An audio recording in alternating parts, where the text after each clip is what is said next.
There's a lot of protesters still out there. This is the 9th day. Do the cops need to come in and clear at least the streets? Parliament lawn, but the streets. Well, look, I think those are decisions ultimately for the police. I mean, they obviously are in contact with protesters out there. They obviously have quite a complex situation to manage. They have a lot of experience, and so they really are the best place to make those calls. I don't get police briefings per se.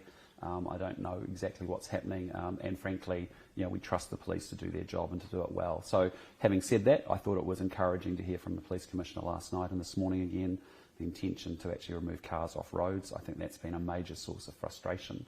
If you're sitting here in Wellington and you think about all the small businesses that are around the area at the moment, people in housing around the area, people trying to go to school, go to work, it's really tough, and so to be able to remove the cars off roads, I think is a really important, logical next step. Is it good enough, though, that it's taken this long to actually threaten towing? I mean, it's been, as you say, 9 days. If I leave my car on WO lines for 5 minutes, I go into a shop, I'll probably get a ticket.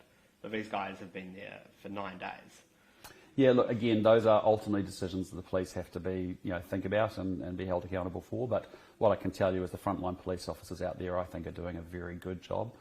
They're out there on the perimeter, keeping this building safe and just keeping an eye on things. And I think when you talk to many, I've spoken to many of the frontline police officers over the last few days. They're doing a good job, and often they're in pretty tough situations.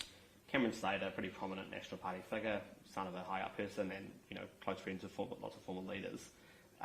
He said you were selling up the party yesterday. He said you were hiding behind Jacinda's skirts. What do you make of that? Oh, I got no comment on that. I don't know Cam Slater. As you know, I'm new to politics in the last year, and there'll be a bunch of people out there saying a bunch of things. My point of view with the protest has been, hey, in there's a very wide range of interests. It ranges from sort of anti-authority right through to anti-mandate. There's a wide range of groups. That ranges from sort of white supremacists through to separatists and everybody in between. And there's been no real clear leadership of that group either. And I think that's made it quite difficult from a protest point of view to give it some focus and to work out who is in charge and what is happening. So there is also some very good people in there, I'm sure, who have some very good prospectus and clarity around what they're doing. But the tone of the anti-socialness and the abusiveness has made it quite difficult all round. So look, I appreciate there'll be a whole bunch of people with a bunch of views about that. I think what it really speaks to, though, is that people are very, very frustrated with this government. I mean, the vast majority, the silent majority of New Zealanders, and I've met them, up and down. I was in Christchurch 2 days ago.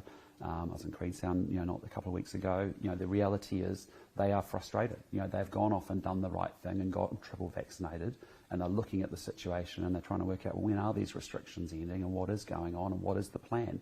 And it's not been very clear. The government did a good job in 2020, but it's been a shambles since then.